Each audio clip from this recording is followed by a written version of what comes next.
mertuanya berkata lantang. Saking miskin, laki-laki ya? macam kamu ini cuma bisa bikin anak saya susah. Harapan.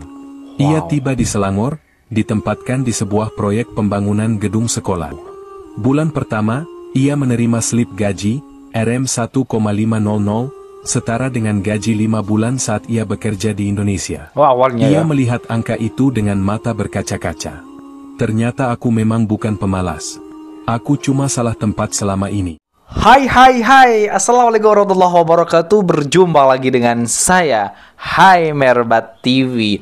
Oke, apa kabar hari ini? Mudah-mudahan kabar daripada teman-teman, semoga kabarnya sehat selalu, berkah umurnya, dan selalu dipermudah segala urusannya. Amin, amin, ya rabbal alamin. Oke, di sini ada sebuah video diupload oleh salah satu channel, namanya RG Story ID, teman-teman ya. Ini video diambil daripada kisah fakta, kisah benar. Dibuat sebuah video seperti ini, cerita teman-teman ya, yang dimana ceritanya ini, intinya daripada cerita ini adalah orang Indonesia susahnya minta ampun, keluarganya sedang hamil, mungkin makan seadanya, terkadang tidak makan, hidup di negara sendiri susah teman-teman, akhirnya merantau ke Malaysia dan semuanya berubah total kehidupannya, ekonominya. Dan alhamdulillah berkah kerja di Malaysia, hidup di Indonesia menjadi membaik ekonominya teman-teman ya. Oke, seperti apa videonya? Dan bentar-bentar sebelum kita menonton video kali ini, buat teman-teman yang belum subscribe, please subscribe terlebih dahulu channel daripada Hai Merbat TV ini. Oke, seperti apa videonya? Jom kita simak bersama-sama. Let's go. 3. Di sebuah desa kecil di Jawa Timur, di hidup Jawa seorang Timur. pria bernama Arman, usia 28 tahun. Ia bekerja sebagai tukang servis elektronik keliling. Tak punya kios, hanya membawa obeng, tam, dan sebuah tas kecil berisi keliling ya? alat-alat seadanya. Pendapatan hariannya tak menentu, kadang 30.000, kadang nihil. Hari-hari berlalu dengan napas yang berat dan harapan yang menipis.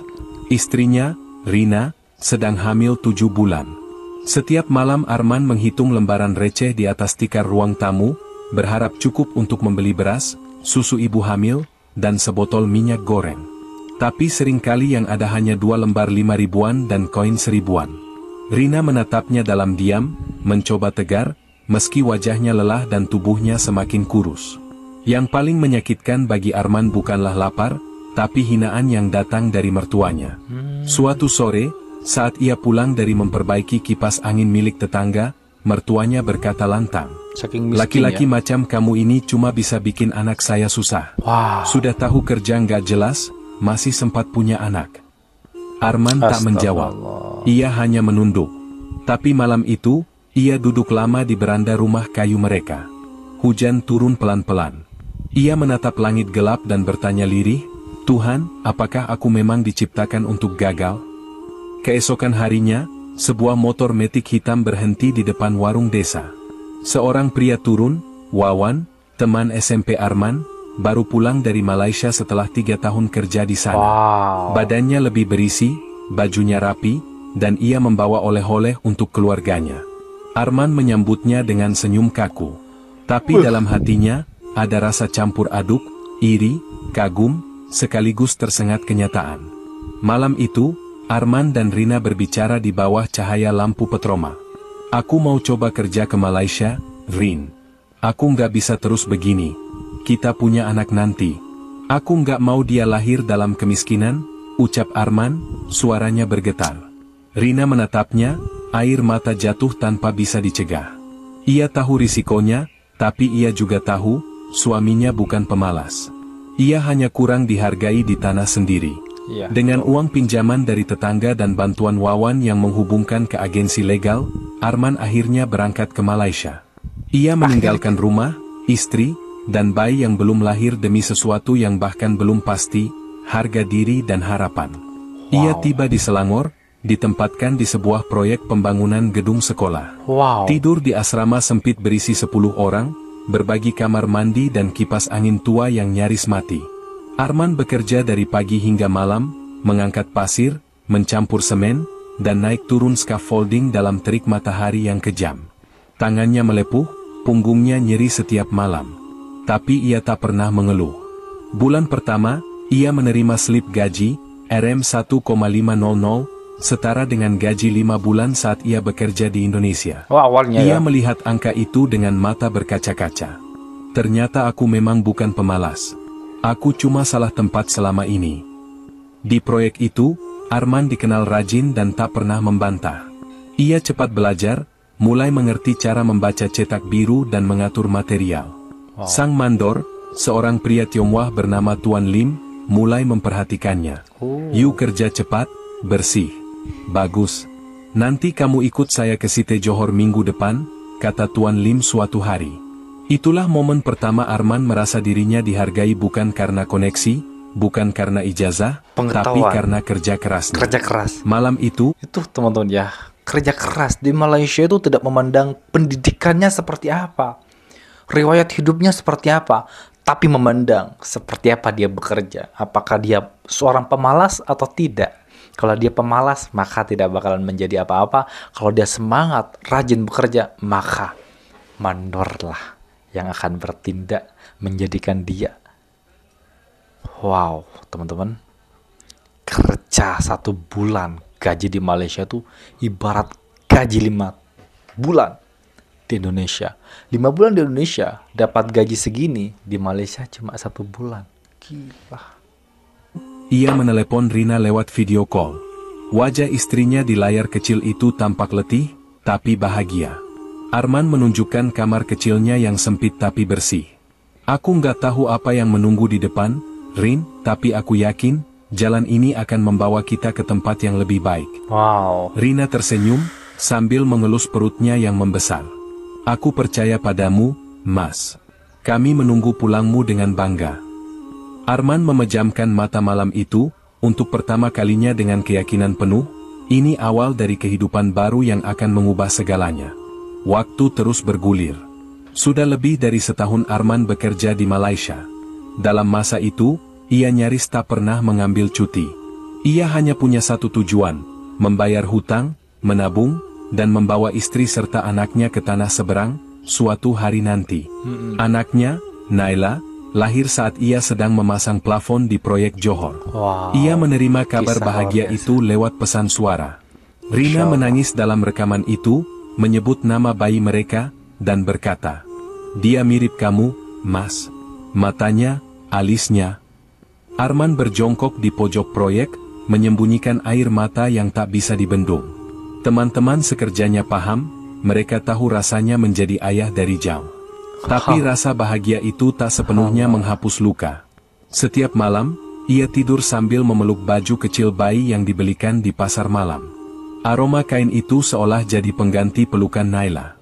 Di tengah kesepian dan rindu, Arman terus bekerja keras. Ia belajar banyak dari Tuan Lim, tentang cara menghitung material, membuat laporan keuangan proyek, hingga mengatur waktu kerja tukang. Tuan Lim bukan hanya bos, tapi mentor diam-diam bagi Arman. "You punya kepala bagus. Saya boleh ajar you kalau you mau serius," kata Tuan Lim suatu malam. Arman mengangguk penuh semangat. Baginya, ini lebih dari sekadar pekerjaan. Ini adalah kesempatan langka untuk keluar dari lingkaran kemiskinan. Saya katakan, kalau di Indonesia belum tentu bisa seperti ini, teman-teman. Ibaratnya seperti Arman, teman-teman ya. Arman. Kerja di Indonesia mustahil bisa seperti ini. Tapi di Malaysia melihat bagaimana dia semangat bekerja. Gila, berubah total, teman-teman ya. Saya yakin, kalau masih bertahan di Indonesia seperti ini, dalam kondisi kehidupan seperti ini, maka akan dihina, diinjak-injak. Tapi perubahan demi perubahan merantau ke Malaysia, dan alhasil fakta ini diambil dari kisah benar. Ini RJ Story ID, ini luar biasa channelnya, teman-teman. Wow, Masya Allah, saya tidak bisa berkata-kata lagi terkait masalah hal ini, teman-teman. Saya ucapkan terima kasih banyak ke Malaysia, telah banyak merubah rakyat Indonesia yang benar-benar kesusahan dalam hal ekonomi ya. Berkat ketekunan dan kepercayaannya pada proses, Arman akhirnya diberi kepercayaan menangani proyek kecil renovasi rumah 2 lantai di Kuala Lumpur. Ia memimpin 6 orang pekerja, mencatat semua kebutuhan, dan menyelesaikan proyek 3 hari lebih cepat dari target. Itulah proyek pertama yang membuat namanya dikenal. 3 tahun berlalu, Arman tak lagi disebut kuli proyek. Kini ia dikenal sebagai bos kecil oleh para pekerja migran lain. Ia sudah punya nama usaha sendiri, Arman Jaya Renovation Build. Awalnya hanya bermodal satu proyek kecil dan modal keberanian, kini ia mempekerjakan 15 orang, semuanya dari Indonesia. Ia memberi gaji adil, fasilitas tidur yang layak, bahkan makan 2 kali sehari yang ditanggung. Bagi Arman, memperlakukan para pekerja seperti manusia adalah bentuk balas dendam terhadap perlakuan buruk yang dulu ia alami. Ia mulai dipanggil untuk menangani proyek rumah mewah, kafe, hingga butik di Selangor dan Johor Bahru. Setiap kali mobil Fortunernya berhenti di lokasi, orang-orang menyambut dengan hormat. Tapi Arman tak pernah lupa dari mana ia berasal. Rina dan Naila akhirnya menyusul ke Malaysia. Arman menyewa rumah 2 lantai yang bersih dan asri di pinggiran kota. Naila kini sudah berusia 3 tahun, dan memanggilnya, Papa, dengan aksen lucu yang membuat hatinya luruh. Kunjungan mertuanya terjadi tanpa pemberitahuan. Saat melihat Arman membukakan pintu dengan pakaian kerja rapi dan mobil mengilap di garasi, wajah sang mertua berubah. Dulu, pria ini dianggap tak punya masa depan, kini, ia tampak seperti seseorang yang sangat berhasil. Saat mereka duduk makan malam, suasana canggung menyelimuti. Tapi Arman, dengan tenang, menyuapi Naila dan berkata, "Saya tidak pernah lupa waktu Bapak bilang saya cuma bikin susah anak Bapak. Tapi saya juga nggak pernah berhenti buktikan bahwa saya bisa jadi suami yang pantas dan ayah yang layak dibanggakan." Tak ada suara dari meja itu. Tapi air mata Rina menetes, bukan karena sedih, tapi karena bangga. Di malam itu, saat semua tertidur, Arman menatap jendela rumahnya. Di luar, lampu jalan menyala tenang. Ia menghela napas panjang dan berbisik, "Dulu aku hanya ingin bisa beli beras tanpa utang. Tapi kini, aku punya lebih dari itu. Aku punya harga diriku kembali." 4 tahun berlalu sejak Arman pertama kali menginjakkan kaki di tanah Malaysia. Kini, pria yang dulu bekerja mengaduk semen dengan tangan kasar itu telah menjelma menjadi pengusaha konstruksi yang disegani. Ia bukan hanya pemilik satu perusahaan, tapi 3, Arman Jaya Renovation, AJ Material Supply, dan Nusantara Teknik SDN BHD, sebuah perusahaan besar yang mengelola proyek bangunan berskala menengah ke atas. Arman tak hanya kaya secara materi. Ia dihormati oleh banyak pihak, dari kontraktor lokal hingga pejabat kecil daerah. Ia dikenal dermawan dan tak pernah melupakan tanah asalnya. Setiap Ramadan, ia mengirimkan bantuan ke kampungnya di Jawa Timur, membangun musola, menyumbang beasiswa, dan membantu pemuda setempat belajar keterampilan teknik bangunan agar bisa ikut bekerja dengannya. Kantor pusat perusahaannya di Johor Bahru berdiri 3 lantai.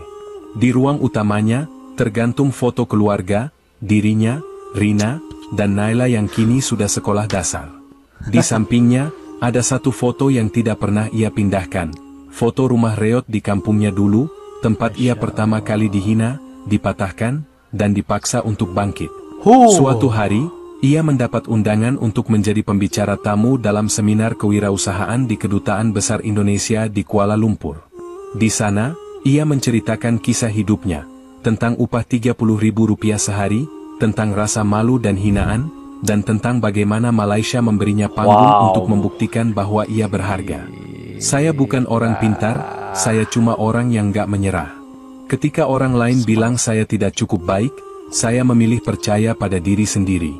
Dan Malaysia, negara ini memberi saya ruang untuk berdiri," ucap Arman di hadapan ratusan TKI dan mahasiswa. Dan Malaysia benar-benar merubahnya, teman-teman ya. Fakta ini. Dan kebanyakan orang Indonesia emang susahnya seperti Mas Arman ini tuh. Kebanyakan. Cuman mereka tidak terbuka untuk merantau ke Malaysia. Coba sekali-kali merantau ke Malaysia. Maka ekonominya insya Allah akan berubah. Gila. Tepuk tangan menggema. Beberapa bahkan meneteskan air mata. Setelah acara itu, seorang anak muda mendekatinya dan berkata, "Bang, saya mau jadi seperti abang. Kerja di Malaysia bukan cuma cari duit, ya, tapi cari harga diri juga." Arman tersenyum. Ia menepuk bahu anak itu, dan berkata, "Kerja keras tidak selalu dihargai di mana-mana. Tapi jangan berhenti. Nanti semesta sendiri yang Betul. akan menuntunmu ke tempat yang layak." Sangat betul. Di hari sekali. ulang tahun Naila yang ke-6, Arman menggelar syukuran besar di rumah mewahnya. Semua pekerja, dari mandor hingga tukang cat, diundang. Ia duduk di teras belakang, memandangi kolam renang kecil dan anaknya yang tertawa bahagia. Tiba-tiba, Rina duduk di sampingnya dan berkata, "Mas, hidup kita sekarang kayak mimpi, ya?" Arman menatap langit sore yang tenang, lalu menjawab pelan, "Ini bukan mimpi, Rin. Ini adalah balasan atas semua air mata yang dulu kita telan diam-diam."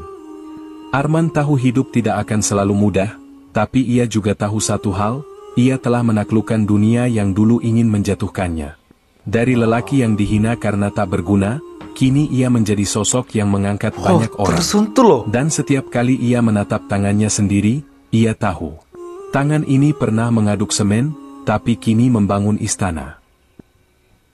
Oke teman-teman semuanya, setelah video reaction hari ini, sebenarnya video ini diambil dari kisah benar teman-teman ya. Orang Indonesia itu kalau susah, bener-bener susah, itu kebanyakan, apalagi di kampung saya, itu kebanyakan merantau ke Malaysia teman-teman. Kebanyakan. Dengan tujuan apa? Pertama, memang merubah ekonomi. Kedua, pengen punya modal buat usaha. Ketiga, pengen bahagiakan keluarga di kampung. Itu tujuan utama. Tapi ada yang punya tujuan utama seperti itu, setelah ke Malaysia tuh gak dapat apa-apa ada. Karena kesalahan dirinya bermain di sana. Artinya berfoya-foya, bermain hal-hal yang tidak bermanfaat, tidak ditabung, tidak dikirim ke kampung uangnya. Itu yang membuat dirinya itu tidak mendapatkan apa-apa kerja di Malaysia. Tapi kalau niat kerja serius karena keluarga, karena ekonomi, karena ocehan-ocehan fitnah-fitnah tetangga, maka saya yakin teman-teman ya, hasilnya akan luar biasa. Itu kebanyakan di sini, fakta. Oke, Malaysia merubah ekonomi Indonesia, itu rakyat Indonesia jelas teman-teman ya. Buat teman-teman yang suka dengan video ini, silahkan bantu dengan cara menekan tombol like, comment, dan share. Seperti biasa, jangan lupa di subscribe terlebih dahulu channel daripada Hai Merbat TV. Baik, kita akhiri. Wassalamualaikum warahmatullahi wabarakatuh.